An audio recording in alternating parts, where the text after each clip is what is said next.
ಅನೇಕ ವರ್ಷಗಳ ಗುಲಾಮಗಿರಿಯಿಂದ ಇಸ್ರಾಯೇಲರು ಕೊನೆಗೂ ಮೋಶೆಯ ನಾಯಕತ್ವದಲ್ಲಿ ಈಜಿಪ್ಟಿನಿಂದ ತಪ್ಪಿಸಿಕೊಂಡರು. ಆದರೆ ಫರೋಹ ತನ್ನ ಮನಸ್ಸು ಬದಲಿಸಿಕೊಂಡನು. ಅವನು ತನ್ನ ಬಲಿಷ್ಠ ಸೈನ್ಯವನ್ನು ಕುದುರೆ ಮತ್ತು ರಥಗಳೊಂದಿಗೆ ಕಳುಹಿಸಿದನು. ಜನರು ಬೇಗನೆ ಸಿಕ್ಕಿಬಿದ್ದರು. ಮುಂದೆ ಅಂತ್ಯ ಕಾಣದ ದೊಡ್ಡ ಸಮುದ್ರ, ಹಿಂದೆ ಗರ್ಜನೆ ಮಾಡುತ್ತಾ ಬರುತ್ತಿದ್ದ ಫರೋಹನ ಸೈನ್ಯ. ಜನರ ಹೃದಯದಲ್ಲಿ ಭಯ ತುಂಬಿಕೊಂಡಿತು. ಆದರೆ ಮೋಶೆ ತನ್ನ ದಂಡವನ್ನು ಎತ್ತಿ ದೇವರನ್ನು ಪ್ರಾರ್ಥಿಸಿದನು. ಹಠಾತ್ ದೇವರ ಶಕ್ತಿ ವ್ಯಕ್ತವಾಯಿತು. ಸಮುದ್ರದ ನೀರು ವಿಭಜಿಸಲ್ಪಟ್ಟಿತು. ಎರಡೂ ಬದಿಯಲ್ಲೂ ಭವ್ಯವಾದ ನೀರಿನ ಗೋಡೆಗಳು, ಮಧ್ಯದಲ್ಲಿ ಒಣನೆಲದ ದಾರಿ. ಮಕ್ಕಳೊಂದಿಗೆ ಪ್ರಾಣಿಗಳೊಂದಿಗೆ ಇಸ್ರಾಯೇಲರು ಹೆಜ್ಜೆ ಹೆಜ್ಜೆಯಾಗಿ ಆ ದಾರಿಯಲ್ಲಿ ನಡೆಯುತ್ತಾ ಸಮುದ್ರವನ್ನು ದಾಟಿದರು.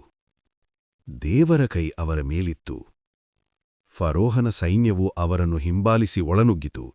ಆದರೆ ಕೊನೆಯ ಇಸ್ರಾಯೇಲನ್ನು ದಾಟಿದ ಕ್ಷಣದಲ್ಲಿ ಸಮುದ್ರ ತನ್ನ ಸ್ಥಳಕ್ಕೆ ಮರಳಿತು. ಗರ್ಜನೆ ಮಾಡಿದಂತೆ ನೀರು ಬಿದ್ದು ಸೈನ್ಯ, ಕುದುರೆ ಮತ್ತು ರಥಗಳು ಎಲ್ಲವೂ ಮುಳುಗಿ ಹೋದವು.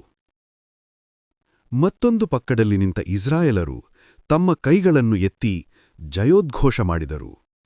ಅವರು ದೇವರನ್ನು ಸ್ತುತಿಸಿದರು. ಆ ಮಹಾ ಅದ್ಭುತವನ್ನು ಎಂದಿಗೂ ಮರೆಯದೆ ತಮ್ಮ ಹೃದಯದಲ್ಲಿ ಹೊತ್ತುಕೊಂಡರು.